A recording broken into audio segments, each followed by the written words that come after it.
This is Moving Forward with Dr. Diana Clark.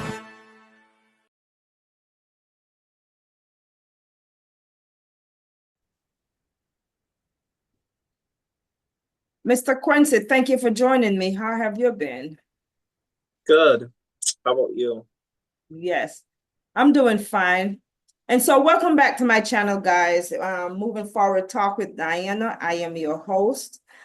This is a space where we share stories of real struggle, growth, and healing to encourage others and to remind them that they are not alone. Today's conversation is really about identity, emotional healing, and what happens when we finally slow down enough to recognize that survival mode may have shaped more than just than we realize. And our guest tonight is Quincy Claitt Jr. Welcome back. This is your second time on Moving Forward Talk. I appreciate you. Of course. I think it's been 7 years. Oh, you you went back and looked, right? Oh no, I just remember when Oh, we did the last one and where I was and what was going on at that time. yeah. And Quincy, for those of us who don't know who Quincy is, tell us a little bit about Quincy. Sure. Um, so I'm 29. I will be 30 this year, which I'm very excited to be a full adult again. Not again, but a full adult coming up. I am of Caribbean descent, Jamaican descent, and American descent. My parents are Jamaican and American. I grew up in Florida, and I got my undergraduate education in Florida as well. I moved to North Dakota in 2019, and I have been here ever since. I just basically enjoy my life in the best way that I can by exploring new opportunities, meeting new people, and just loving everyone as the basis and the core of who I am. At the core of who I am, I recognize that I live through the lens of love and loving equally regardless of who the human is. And so if I could sum up myself in one word, I would say I live my life basically existing in what love truly is, with the unconditional positive regard, loving people for where they're at in their struggle, where they are in their life, meeting them where they're at. Me as an individual, I love I love to just spend time with myself and getting to know as much as I can about the world around me. I spend a lot of time doing research on a variety of different things, but one of my favorite topics is the psyche. So mental health and the brain and how it works and how basically all of our experiences can bring us to who we are in present day. So I spend a lot of time just reading and meditating, and I spend a lot of time just be existing in healthiness as much as I possibly can. So yeah, that's who I am. That's beautiful. Thank you. Man, self-awareness and being able to be at peace with oneself, it's amazing. Oh yes, it is indeed. Indeed. Yes. So from listening to you, this topic is very important, right? Oh, What absolutely. make this topic of slowing down and the nervous system healing become personal to you? Well, if when I take into consideration in my younger years, I spent a lot of time in a very quick and fast-paced lifestyle. Growing up in church, we were very busy frequently. Growing up in a big family, we were always busy and surrounded by others. So as a child and in my early teens, I didn't really have an opportunity to explore and experiment with who I was as an individual. So a lot of time it was always kind of my nervous system was impacted and influenced by my environment, by the people who were around me. I learned a lot from those people, but what I did not learn was where to exist in my own identity. I mean, I think that slowing down enough to allow your nervous system room to breathe, then it births a beautiful a beautiful moment. Sometimes it's just moments, sometimes it's a long-term thing where when you finally slow down and your nervous system can actually just say, okay, this is who I am, this is where I'm at in life, this is what I enjoy, this is what I don't enjoy. It it truthfully births who you truly are meant to be, not necessarily who you've been influenced to be or who you've been all your life. And so just taking the time to sit with yourself and engaging in things that make you feel whole in the body and in the heart and in the mind, especially, that's huge for me. I know that when I started my own journey of this self-discovery, I remember how disjointed my mind, my body, and my soul felt. It didn't feel like everything was one and the same. It felt like my mind was going one way, my heart was in another place, and my soul felt very heavy because when you have two different, it's just essentially energies in your body basically fighting with each other, it always feels like internally there's that struggle of just constant worry, constant panic, what we call anxiety, right? In mental health. It's the constant things that feel just like you're being pulled in multiple different directions. And so one day I had gotten to a point one day where I just felt so numb to everything that was going on around me. And I said, God, this cannot be the way that it should be. This is not how life should be. I see other people who are able to exist in their own identity and enjoy that and live at peace with themselves. And so I thought to myself, okay, well, if other people can do it, what's stopping me from doing it? So really and truly, I decided that it was important for me to say, okay, I'm going to take a step back from everything that I thought that I knew, and I'm going to figure out what I don't know about me first and foremost. And then that also birthed finding out things about the world and people around me that I truthfully thought I had a full understanding of. But then when I took that step back and said, okay, let's slow this down, let's seek to understand and to be understood all the time. And let's see what we learn from that. And so when I did that, I genuinely, my entire nervous system, it panicked. Don't get me wrong. I'm not going to ever lie and say that healing from trauma, healing from the expectations of what others want from you or need from you or the boxes or categories they put you in. I'm not saying that that's easy to just get away from because it's not. It's genuinely one of the hardest things that any of us humans can do. But when you take a moment and you take a breath and you say, okay, regardless of what's going on, I'm going to slow down enough to actually take in everything that's happening around me. A therapist told me about 6 years ago, the struggle that I had at that moment was that I do not allow myself to feel. And she said to me, she said, I'm going to challenge you to take every day that you can, take at least 5 minutes. I know for people who are coming out of a traumatic state, it's hard to sit longer than a certain amount of time, but start with 5 minutes. Every day, take 5 minutes, consider how you're feeling, feel it. Don't try to figure it out. Feel those feelings. And when you're done, think about where they came from, write it down if you can, and then let it sit. Don't try to solve it all in the same setting. Let it sit for a minute, and eventually you'll figure out exactly where it started.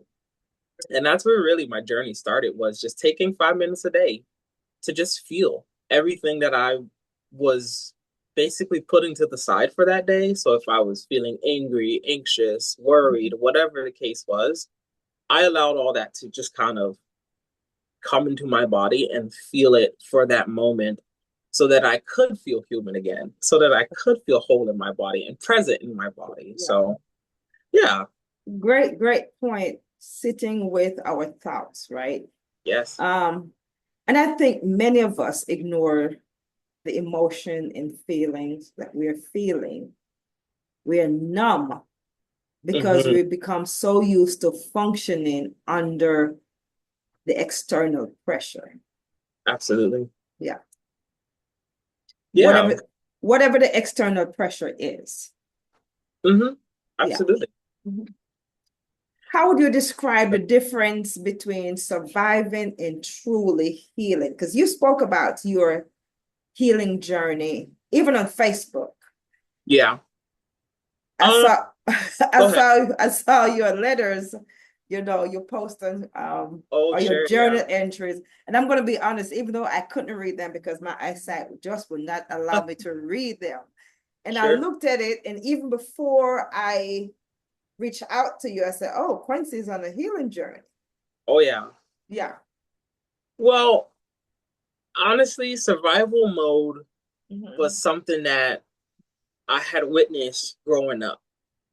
I think that one thing that I have said to my grandmother so often, and we talk a lot about these different things when it comes to healing. And I said to my grandmother, I said, I think one of the things that humans struggle with is not actually themselves, it's the time that they need to spend with themselves. And when I remember a few years ago, I was working in a job where I was basically working around the clock. I mean, sometimes a full month in a row with no days off. Sometimes, get off of work at 5 o'clock, I'm back at 8 o'clock at night, there till 2 o'clock in the morning, those Mhm. types of things. And in that moment, I realized how much of a toll it had taken on my mental health and how negatively it had impacted me. And even though I was in my healing journey at that point, I had to realize that healing without time is not necessarily compatible. You need time to heal. And what that looked like, even though I was still working that job, what that looked like was I had to take a step back from some of the social aspects of life. Like I had to take a step back from family, from friends, from going out and having fun sometimes. Sometimes I opted out of on a Saturday going out dancing with friends. Instead, I would say, okay, this week was really heavy with all the things that I had to experience this week. And I existed in survival mode Monday through Friday this week. Now it's Saturday night. Now I have a moment to breathe. And so I said, okay, instead of filling up every single day with the things that feel like I'm being productive, Mhm. that was one of the words that was a trigger word for me, productivity, Right. because productivity always sounds like you should be going, going, going, going, going. Going. You never should take a moment to Yeah. breathe. And I think as a people in society, we've gotten to the point where if we're not doing something, we don't feel that we're productive enough.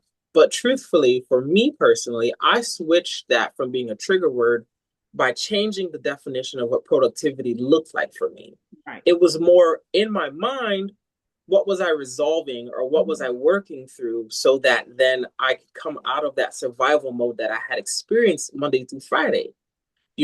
Working, my job specifically at that time was crisis. I was a manager at a psychiatric treatment facility for children. And so anyone who's worked in mental health, That's especially heavy. in residential, it's heavy, but you're always working, you're always going. Yeah. You're, especially when you're a manager, you're on 24/7 because even when you're not on call, you're on call. Yeah. And so I had to really tell myself, okay, well, this is not a me issue specifically. This is me needing to realign my priorities, prioritize myself over trying to prioritize others, even if they feel like they need the social fulfillment of seeing me. Unfortunately, some of my friendships took a hit because I didn't get to see them as often as I would like to, or as much as they would like to see me. But what I got from that was such a beautiful gift of being able to finally be able to sit down with myself and enjoy my own presence. And when I learned to enjoy my own presence, I was able to figure out so much of my own trauma, how much pain I was actually allowing to be the behaviors that I showed to the world. The pain was driving a lot of my behavior, was driving how I responded to others, how I responded to myself. I mean, I was so critical of myself so often because there was so much that I had not actually had the moment to sit down and resolve or work through. I wouldn't say necessarily resolve, but I would say work through so that it's manageable to live every day and it's not leading my behavior. And so, truthfully, when I sat down with myself and I started to enjoy my own company, first and foremost.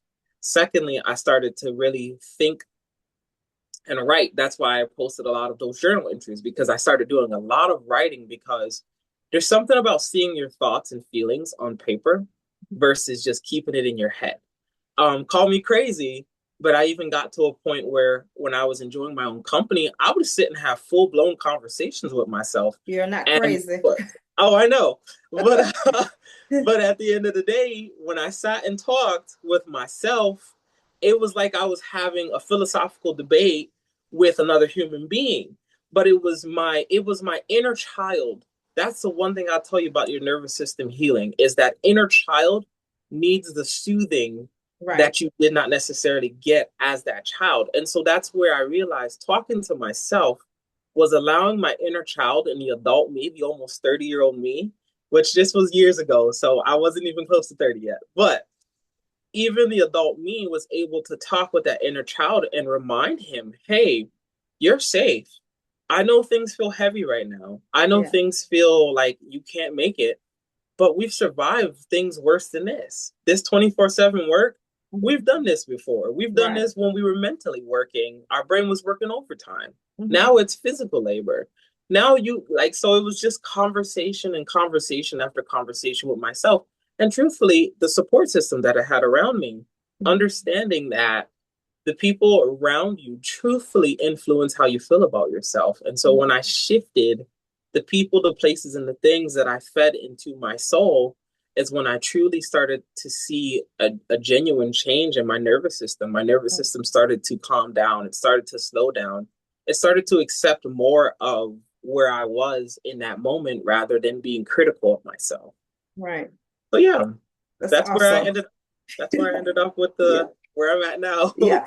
And you said something about productivity. A lot of us equate productivity with just being busy, right? Oh yeah. And just Yeah. like you rephrase it, what if other people were to say, okay, if I'm taking time for myself, spending time with myself, self-care, that's being productive because I'm taking care of me.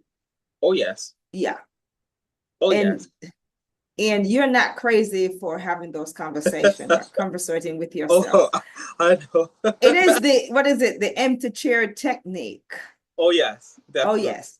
I have used that method over and over and over again. And it's so necessary, especially when you want to speak to your younger self. Oh yeah, Yeah. absolutely. Necessary is the perfect word. It is absolutely a must when you have Yes. to heal yourselves. Yeah. Do you think some people spend so much time surviving, right? That they're no longer recognizing that peace, what peace even feels like? I do. I do honestly believe that if you think of repetition Mhm. and learning, right? Yeah. So if you repeat a behavior so frequently, it becomes almost routine. Mhm. So when you consider waking up in the morning in survival mode, then you spend the entire day in survival mode, then you spend the entire evening in survival mode. The only moment you get is maybe an hour or so before you go to bed to really relax your nervous system enough to fall asleep. And you do that on every day consistently. Maybe the weekends you might get a day and a half if you're lucky to relax. You might get Yeah. yourself to relax, because by the time Sunday evening rolls around, you're already thinking about, man, I got to go back to work. I got to start Yeah. all over, everything. Mhm. And so I think that truthfully, seeing people around me who struggle with the survival mode and struggle with always being on, Mhm. I noticed that it's almost as if they're robotic. Like they've just become so accustomed to existing that way that even when you try to influence Mhm. how they see things, they're not quite comprehending because their minds are so in the mode of, well, I don't have it figured out, but I need to figure it out. Even when there's nothing to figure out, they still feel like they have something to figure out. Mhm. I can give you a very prime example. I remember when I left my a job where I was a supervisor, Mhm. and I basically had to always figure things out. And I moved into a different role. And I remember my first 3 months at my new job, I spent every evening almost looking at my phone, wondering why my phone's not ringing. Like, what is going on, you know? And eventually I had to remind myself that I no longer have to exist in survival mode of or crisis mode is what I would call that for work, where I'm expecting or anticipating what my family always say, the next shoe to drop, right? I'm expecting that something is going to happen, so Yeah. I should always be on guard. And so when I actually shifting away from the career talk, but when I actually took that and put that into my personal life, I realized that not everything needs my attention immediately. Mhm. Not everyone needs my attention immediately. There are places that will be there when I get to it. Um, and so when I started to shift my perspective in that not everything requires immediate reaction or immediate response, that's when I really and truly started to be able to truthfully slow down. And yeah, and I think that a lot of people, because when you consider adding children into the equation, adding a marriage into the equation, adding a significant other, whether that's marriage or fiance, girlfriend, boyfriend, whomever, right? Mhm. You're always, most people are busy because they have so much things and people to worry about in the moment, bills to take care of, you know, animals, if they have pets, they have something that they have to do all the time. And so it's when you get to the point when people truthfully get to a point where their kids are more self-sufficient, their animals, I have a cat. So my cat, she does her own thing. And that's why I have a cat, because she's self-sufficient. But at the same time, considering when you have so much responsibilities and things that you have to take care of, a responsible person is not just going to let that fall to the wayside. Right. And so even in the moments when it feels like you have a break, you still have to think about, okay, well, the kids got to get up and go to school tomorrow. They have this event going on tomorrow. All right, this kid has to get here, that kid has to get there. Oh, wait, I forgot to get pet food. I got to go get pet food. You know, all the things start reeling in your mind. And truthfully, I think one of the things that I found very helpful was breath work, Mhm. where when my mind starts going way too quick, Breathe. I just tell myself, okay, three deep breaths in. And then I tell myself, that does not need my attention right now. I can figure that out later.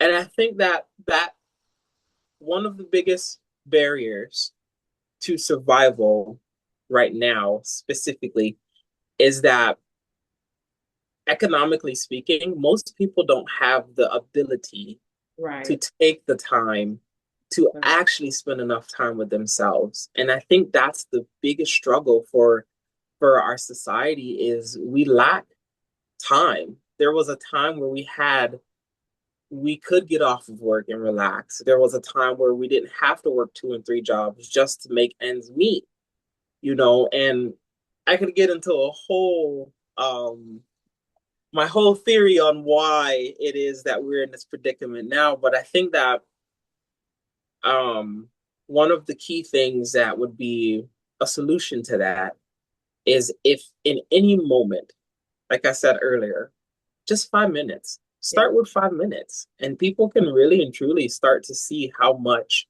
they can really get out of the survival mode with Yeah. just 5 minutes a day, just 5 minutes alone a day. That's all it really starts with. I think one of the biggest hindrance of getting out the survival mode as well is because it becomes normal. Yeah. It's so normalized now.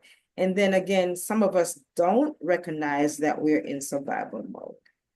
Yeah. It is just the way, it is just a lifestyle. This is Yeah. just what I have to do to survive, not Yeah. knowing, hey, it's survival mode. Exactly. And some of us stay there because we don't want to face, right? The Yeah. fear of the unknown. If I get out of my survival mode, if I slow my nervous system down, what is on the opposite side of that, Yes. right? That can be very scary. It is scary. I'm not gonna lie. It is very scary. Yeah. It is. I saw a video a few days ago that summed up trauma healing when it comes to healing your inner child. Mm-hmm. And they had two comparisons where the video started with this very airy, lighthearted room just full of joy and happiness, and it shifted to this darkness of sifting through darkness just to find your inner child. And truthfully, yeah, that's, I mean, Mm-hmm. my journey in healing, I will not deny the fact that there were nights that I did not think I was going to make it through the night. I mean, Mm-hmm. encountering some of my darkest parts of my soul was I think that was the most challenging thing that I probably had to experience in my life. Right.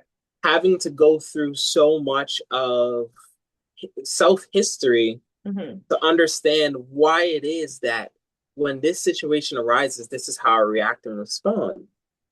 And I think that was just such a tough. I don't think I know for certain that I mean, I'm not kidding you. There were nights where I laid in my bed and it felt like I don't know what dying feels like, but if I could say it felt like something, it felt like that. It felt like genuinely losing a piece of who I was. And maybe as well is because you're reliving what you thought you had buried. Mm-hmm. Yeah. Oh, yeah. That's trauma healing. You had to Yeah. relive everything that you thought you had buried 45 years ago. Oh, yeah. Yeah. Yeah. Sometimes there were times where I would be sitting and I would have this traumatic memory or this dream about something that happened in my past, and I would think to Mm-hmm. myself, but wait, didn't we already resolve that? And I realized I Mm-hmm. never resolved it. I just compartmentalized it That's, and then yeah. move forward so I could survive. And Mm-hmm. that's what survival comes down to. Sometimes we compartmentalize so that we can move forward. Right. And there's nothing wrong with that. That's the human way of Yeah. And coping that's everything. and that's the best thing to do, because what happened when we bury, including myself, because I've been there, when we bury it, right, Hmm. without knowing, sometimes we don't even know it's gonna come back. But then we have to remember, when we bury a seed, right, what happened? It grows. It grows. If we don't want it to grow, don't bury it. Yeah. Yeah. But we have to also remember that we watered that seed Mm-hmm. with the continuation of not allowing ourselves Yeah. to heal from it, right? Right. If if you consider watering the seed, the negative seeds, right? Because there's seeds where we water things in our life. Mm-hmm. I think of my life as a garden. I have parts of the garden that have died and that I have genuinely pulled those things out of the garden and just threw them away. Right. And there are things that are still growing, that are developing. But now it's not just this garden of things that grow to die. It's a garden of things that grow to live, but Mm-hmm. actually are healthy and actually Right. do the right things. And when we water our garden with the wrong things, like I mentioned before, people, places, and things, Mm-hmm. we don't realize how much people, places, and things can truthfully water some of those negative seeds that we had already planted, even in our childhood. Because it's just like survival mode. We go towards what we know. Rarely do we try to take the route of going away from what we know. We try to stay in what feels normal, what Be- feels similar, familiar. because what we know, like you said, feels so comfortable, even if it's causing pain, Yup. right? That's a very familiar pain. So we stick with what we know. Oh yeah. Yeah, It's the saying I've heard so often recently is it's easier to stick with the devil you know than to go to a devil that you don't know. And it's like, hey, I don't think I like to phrase it as it's not easy to stick with the devil I know, especially when I know better. yeah. I would rather go somewhere where I'm gonna have peace. I don't need no devils in my life. I get it, Quincy, and I'm right there with you. But how do you know there's peace on the other side? Because I when you say stick with the devil I know, right? It's like saying the other phrase we have always heard, the grass isn't always greener on the other side, right? So Right. how do you know there's peace on the other side? And I'm not contradicting what you're saying. No, no, I get you. Yeah, Um, honestly, you don't. right. If I'm being very, very transparent, that that was probably one of the hardest things for me is Mm-hmm. not knowing. Even to this day. I'm not saying that I'm fully healed. I've healed a lot of my own stuff and I'm able to Mm-hmm. live in peace now more than I am chaos.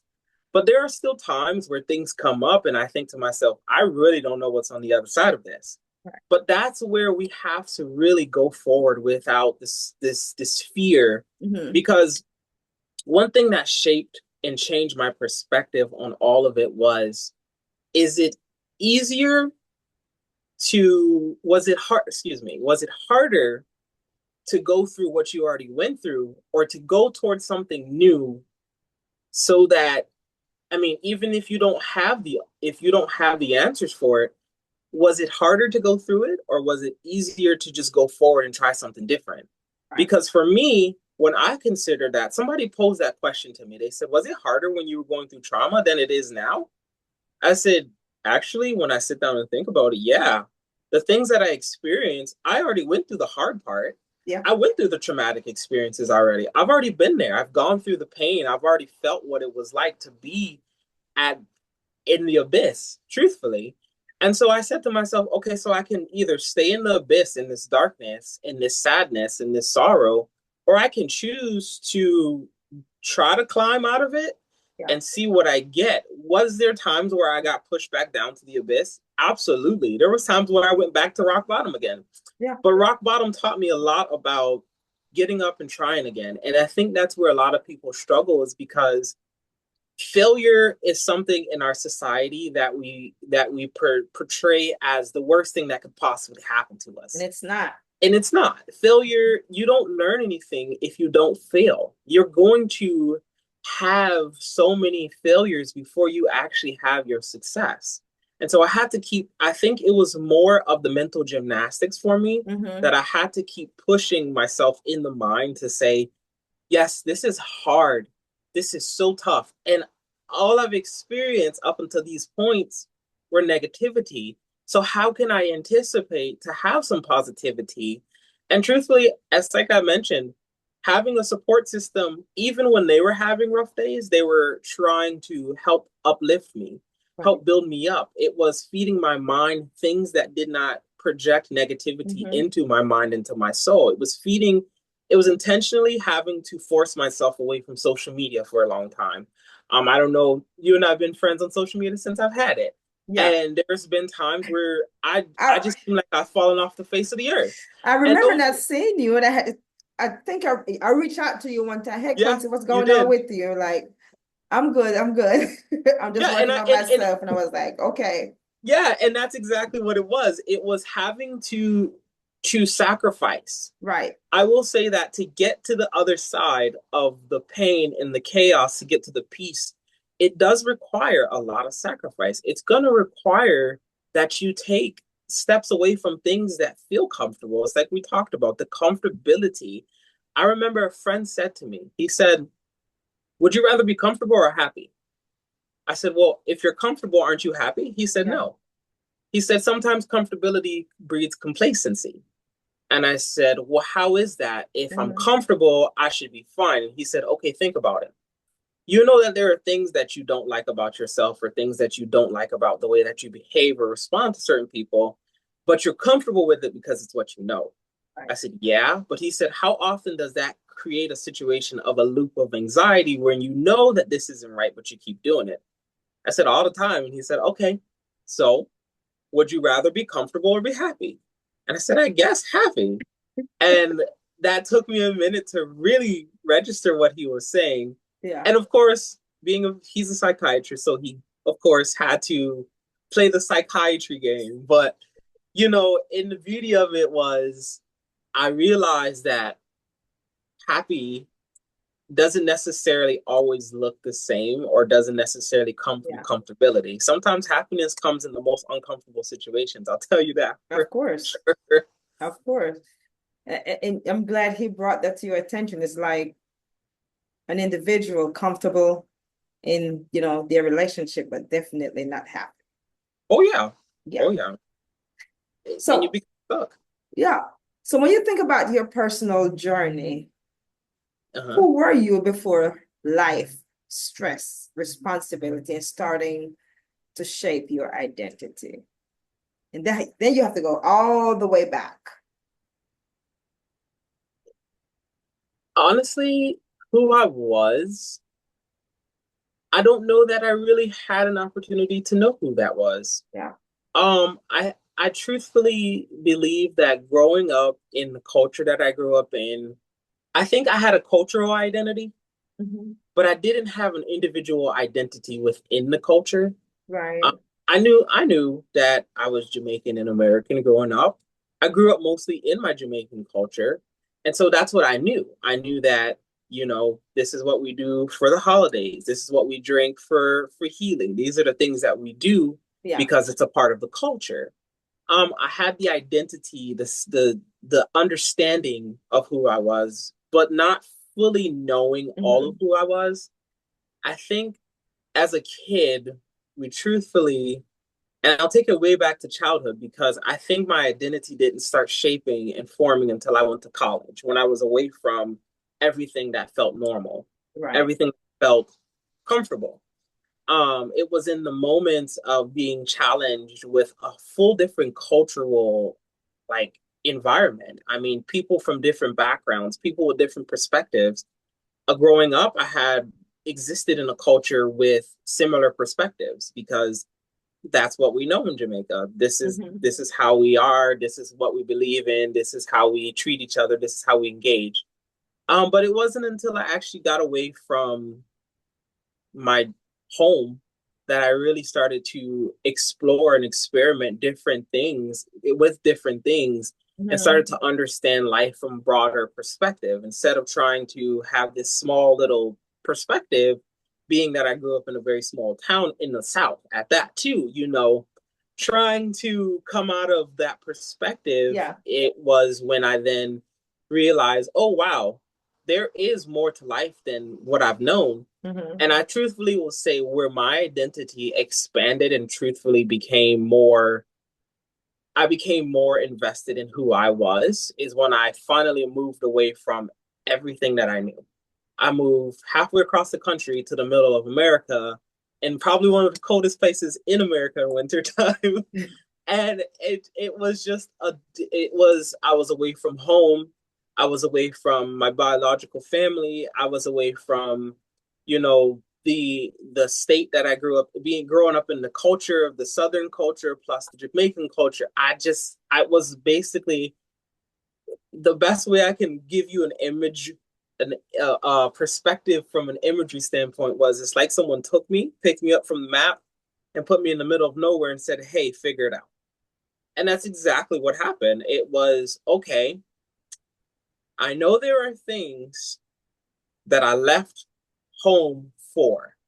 There were reasons that I left home because I did not feel that who I was becoming could fit into the smaller expectations of the place where I grew up.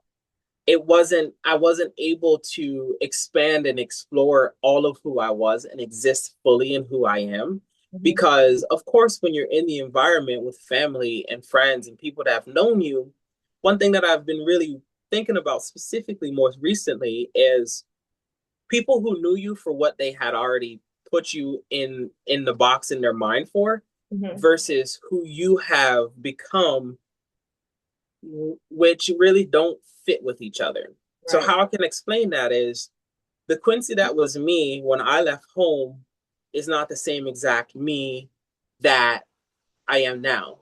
The me when I left home, it's not to say that I've changed as a person. I've been constant across the board, but I've become more comfortable in myself. Right. Meaning I'm more comfortable in my skin than I was when I left home because I don't have the influence of being judged or being put into a category that I don't fit in.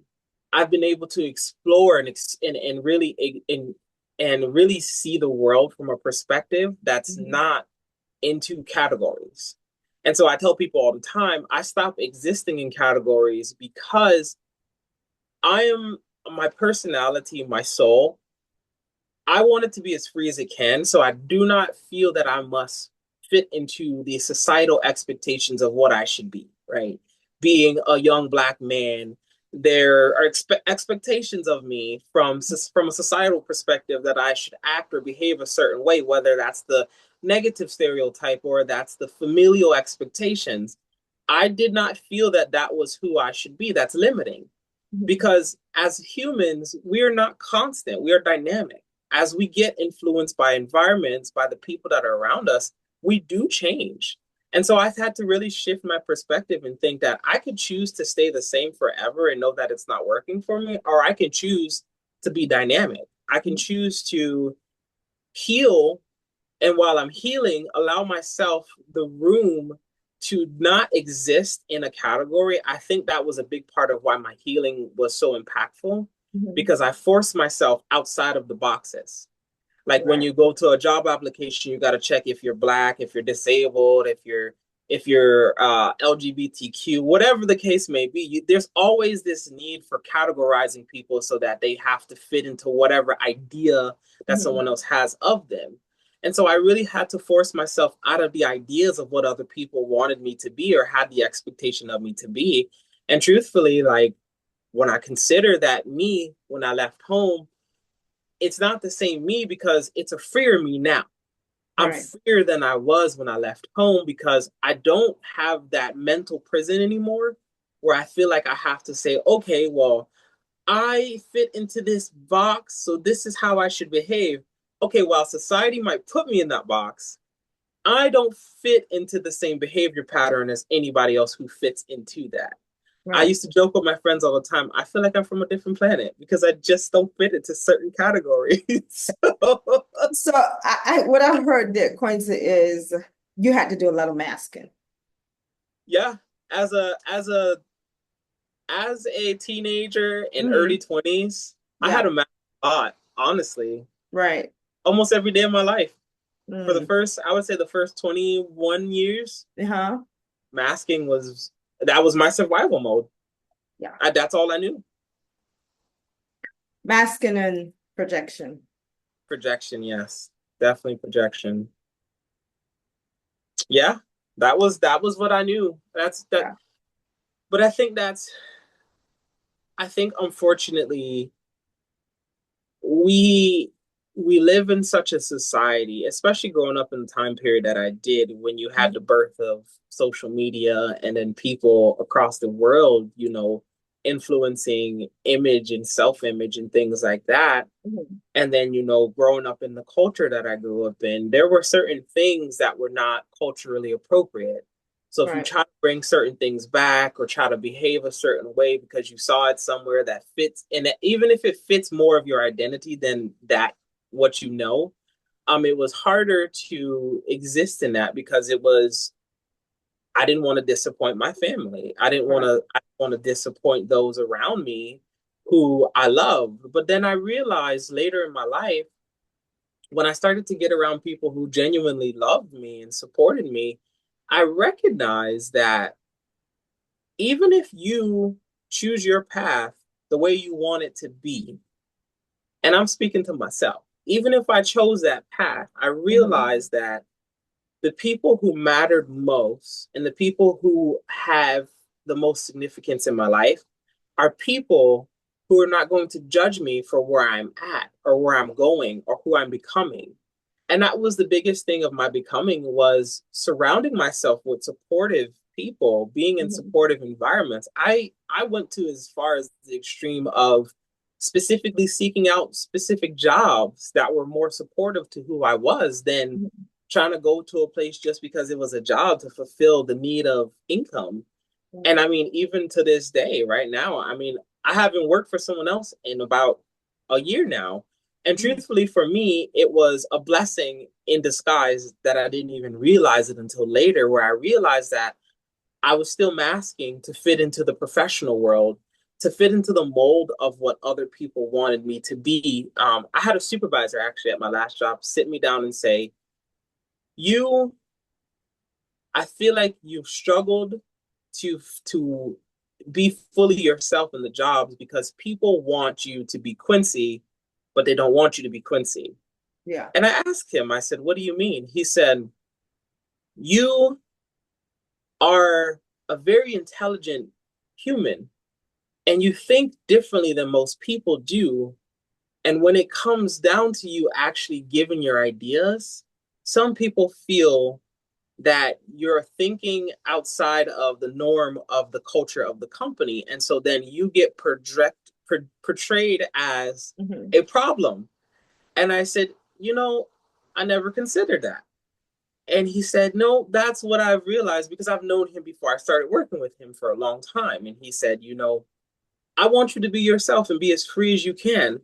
But that did something for me. Again, that support system, that did something for me personally, not just professionally. It made me realize that I've been living in the boxes and in the expectations of others, and it hasn't worked for me.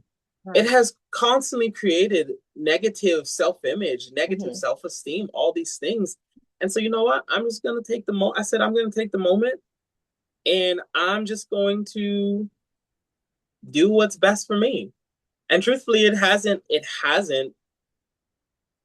I'm praying that it doesn't, but it hasn't so far backfired. It's just been working in my favor. I mean, truthfully, I have I have nothing but gratitude for all the journey that I've gone on and what Yeah. I've experienced and what I'm going through now. I have nothing but gratitude because there was a time where I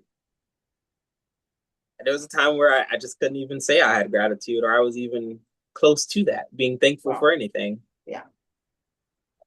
That seemed like you had a lot of questions, a lot of unanswered questions. I did. But when I took the time to sit down with myself and talk to myself and do Yeah. all the things I needed to in secrecy, I wouldn't say Yeah. secrecy, in quiet, in Right. privacy. Yeah. That's when I truthfully answered a lot of my questions. So, Quincy, you mentioned that there was a time when you were so disconnected from yourself. Hmm. What did that feel like from day to day, and how did it affect you functioning? Oh, gosh. I tell you what, oh, I'm sitting here thinking, man, he that one must have was, been so disorganized. oh, no, honestly, I've always been an organized person. Yeah. So my life, like on the surface, Hmm. like the day to day was organized. But I tell you, my That thoughts were that's what I scrambled. was saying, the Oh, thought yeah, process. yeah. Yeah. Oh, my thought process was scrambled. I mean, just think of the brain being scrambled eggs, essentially. I mean, there's a part of you that knows that survival piece of keeping the daily Hmm. routine organized and intact. But that mental part of it, when you have to think outside of the capacity of what seems routine, Hmm. that was tough for me Yeah. because there was so much. There were some days that I just couldn't even sit down long enough to think through the solutions of my life. I couldn't think clearly about my next steps. It was Hmm. it was tough for me to even feel. I will even open up and tell the truth about my relationship aspect. I couldn't be in a happy and healthy relationship, because anytime that something came up, it triggered me to like influence my feelings towards that person, where it was feeling like, okay, well, so and so is going to hurt me because this is what I experienced in the past. And it always felt like I was, again, waiting for the next shoe to drop. So it was always, even though I was trying, I always felt like I couldn't be hopeful. That was one of the biggest things for me. My hope was not really there, because it's like, okay, what's the point of hoping for something when I already know the outcome? And the truth of it is, we don't know the outcome. We don't know the outcome. We don't. And I had to really, it was a huge struggle. I couldn't remember things. It even impacted how I remembered just things that happened a day ago, 2 days ago. I remember, jumping ahead just for a brief moment, I remember a friend recently came to me and said, I want to thank you for what you said to me like a few years ago. And I don't think you ever realized how much that conversation meant to me. And I thought to myself, what conversation? And she said, you don't remember we were both crying and all this? I said, no, I do not remember that conversation. And she said, I remember it. And, that was something where I had to really think, okay, wait, why is my memory? I'm young. My memory, I've never had any memory problems, at least that I was aware of. But not realizing that when your brain is in survival mode, it impacts the things that mean the most to you. Even recently, last week, in fact, I was sitting down on the couch and just hanging out with my fur child, as I call her, my baby cat. And we were hanging out, and I was just petting her, and we were listening to music, and I thought about something from when I was in preschool. And I thought to myself, wow, I have never thought about that in my entire life. I didn't even remember that happened, but I remember it very clearly of what happened. It wasn't a traumatic event either. It was just a memory of a friend. Yeah. And I was like, wow. And that's when I have had more moments than not where I'm remembering conversations with people that I had years ago, decades ago. I'm remembering times with my mother, with my grandmother. I remember even just recently, I had an opportunity to interview for a part-time job. And I remember they asked me the question of why I wanted to work at that particular location. And it flashed me back to summers with my grandmother and activities that we would go and do. And I just thought to myself, wow, I haven't thought about that since I was a child. And that's when I realized that, like, when your brain is no longer trying to figure out how to survive every day, it's when it feels free to think clearly. I mean, there have been, I will tell you the truth of I'm telling you the truth the whole time. That's just one of my phrases. That's my go-to phrase. But when you were where I recently started a business. Yeah. And for many years, I've wanted to start a business. And I could never figure out what would work. And it wasn't until right towards the ending of healing some big, heavy, traumatic events in my life is when things kind of got so clear. Like, everything became clear. My perception of the world even changed, where there were times where I thought to myself, I would look back at some of the photos I've taken from years ago and see how sunny and bright it was. But in my mind, it didn't seem as sunny and bright. It seemed that it was still kind of dull. And now when I walk outside, I see the world very vividly because my mind is clear enough to not have this heavy fog, this mental fog, this heaviness that sits on there, this darkness that sits on my brain. And so even then is like I was saying about the business, it's when I finally had a moment of, not just a moment, like basically every day had become clarity versus fog, mental fog, versus just constantly trying to weed through the heavy feelings. That feeling that's like it's an elephant sitting on your chest all the time. It just got so old to me. And finally, when I felt like genuinely like a weight was lifted off of me, is when things started to become clearer. I've been able to really figure out what the future holds for me, what it looks like. how I want it to look. How can I get there? What are my goals? How do I build myself up enough to get to the point where I say that I want to be, that I had already known as a Right. child, before all the things you asked me earlier, before all of that survival mode. Who was I as a child? I was a dreamer. As a child, I was a dreamer. I was a creative. I was this I was a free thinking, free spirit individual. As a Yeah. child, I remember thinking to myself, I want to be wealthy, not because I want to be wealthy, but because I want to help people who are less fortunate. As a child, Right. 7 years old, I said a prayer and it came Yeah. back to me recently. Mm-hmm. 7 years old, I prayed and I said, God, please make me wealthy enough so I can help those who don't have a house to live in.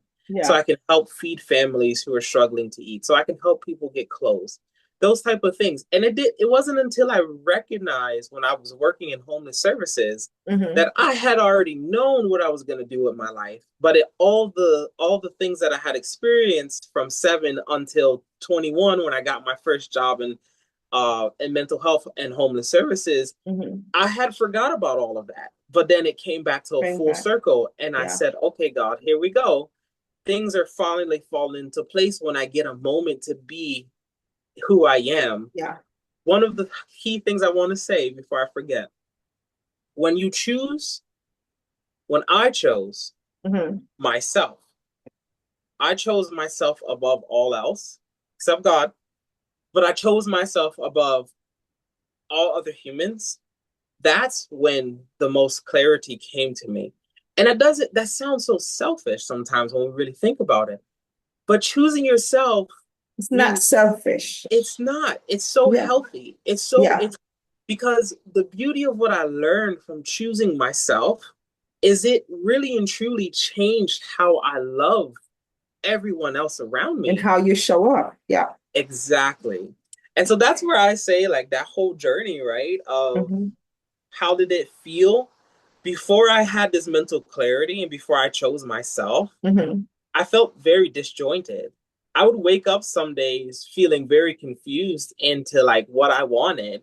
There was a point where I didn't know what I wanted. I Mm-hmm. mean, at one point I knew what I wanted, and at least I thought I knew what I wanted.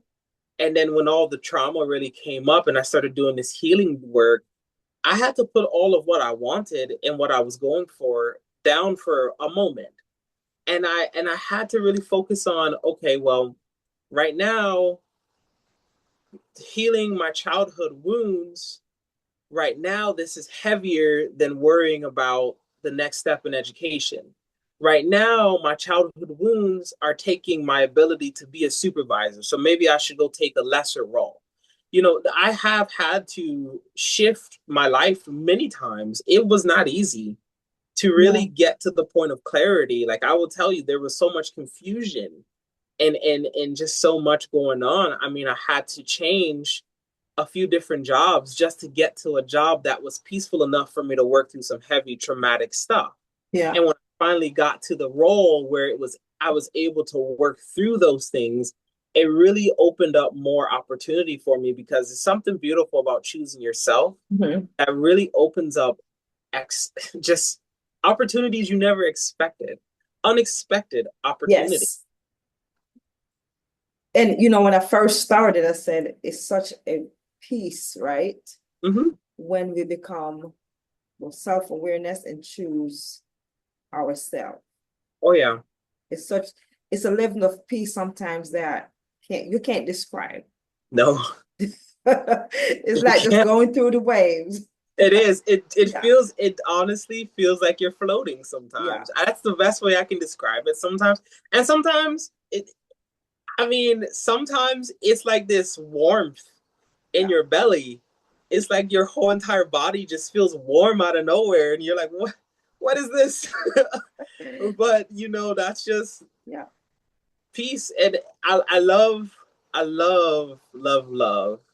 the phrase that says the peace that surpasses all understanding. Yeah. Truthfully, once I got to a point of clarity, once Yeah. I fully chose myself and chose to be all of who I know I am, Mhm.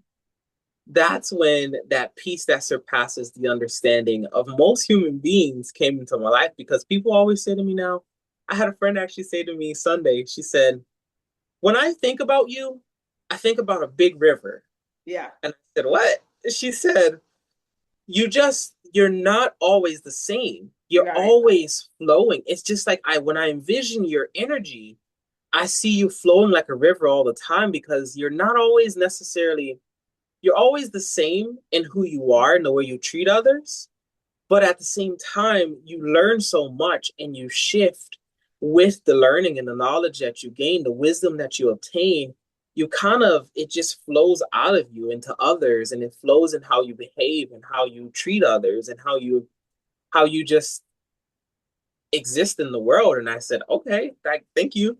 That's that's one way to put it, but it makes sense, when you really consider, Yeah. after choosing to be happy.